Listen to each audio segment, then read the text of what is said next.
আমাদের দেশে একটা আজব সমস্যার সৃষ্টি হয়েছে। সেটা হচ্ছে যে বাবা মা তার সন্তানদেরকে তার জীবনের সমস্ত সঞ্চয় শেষ করে পড়াশোনা করান এবং একটা সময় দেখা যায় যে সন্তান তার বাবা মার খোঁজ নিতে পারে না, তার পিছনে যথেষ্ট অর্থ ব্যয় করতে পারে না। এই কারণে বাবা মা এবং সন্তানদের মাঝে বেশ দূরত্ব সৃষ্টি হচ্ছে।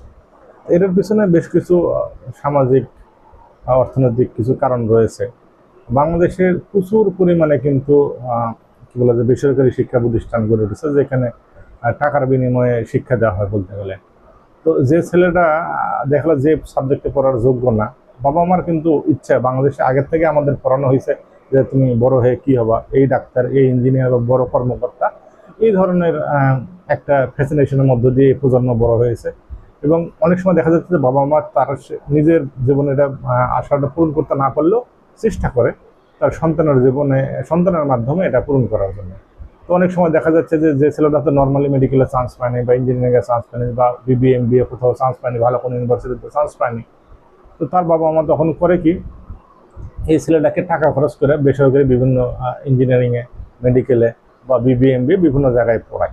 তো পড়াতে যে পড়াতে এমন অবস্থা হয় যে এখনকার তো নাম দেওয়া বিশ্ববিদ্যালয় যেগুলো হয়েছে সেখানে টাকা পয়সার খরচ অনেক হয়, 30, 35, 40, 50 লাখ পর্যন্ত খরচ হয়ে যায়।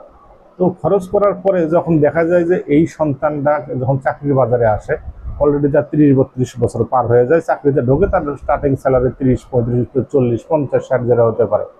তো যেহেতু একটা ছেলের বয়স 35, 30, 32 হয়ে গেছে, চাকরিতে ঢোকার পরপরই বাবা মা চিন্তা করে যে আসলে সন্তানাদি বেশ কামাই করবে, তার হারানো সম্পত্তি, তার যে ভিটামাটি, তার ঘটিবাটি বিক্রি করে যে সন্তানকে যে পড়াইছেন সেই টাকাগুলো পরিশোধ করবে, অনেক সময় ঋণ থাকে সেগুলো পরিশোধ করবে, তারপরে সে সংসার জীবনে যাবে। কিন্তু এটা বেশিরভাগ ক্ষেত্রে যাওয়া সম্ভব হয় না। বাংলাদেশ একটা গ্রীষ্মপ্রধান দেশ, আর ট্রপিক্যাল কান্ট্রি এটা, সেখানে মানুষের ম্যাচুরিটিও তাড়াতাড়ি এসে 30 যদি 32 যদি চাকরি পায়, আর তার যদি শারীরিক বা জৈবিক কারণে যদি তাকে বিবাহ শাদী করতে হয়, তার সংসারের প্রতি আলাদা খরচ হয়। সে সংসারের প্রতি আলাদা খরচ করতে যায়, যেটা দেখাচ্ছে যে সে বাপ মাকে হয়তো বা যেটা আশা করে সেই পরিমাণ টাকা পয়সা দেওয়া সম্ভব হয় না তার পক্ষে আসলে। আবার এদিকে তার সংসারটা তোর জরুরি, তার স্ত্রী জরুরি।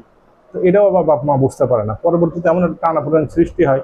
তো বাপ মা চিন্তা করে আমার সন্তান আমার হাতের বাইরে চলে গেছে, বা ওদিকে বউ চিন্তা করে যে তার প্রতি ছেলেটা মানে মনোযোগ দিচ্ছে না।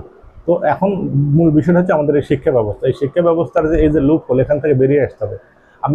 আপনি ইঞ্জিনিয়ার হতে পারবেন না, তো শুধুমাত্র টাকা খরচ করে এই শুধু ফাইনিস্ট মানে কৃত্রিম ইঞ্জিনিয়ার হওয়ার দরকার নাই।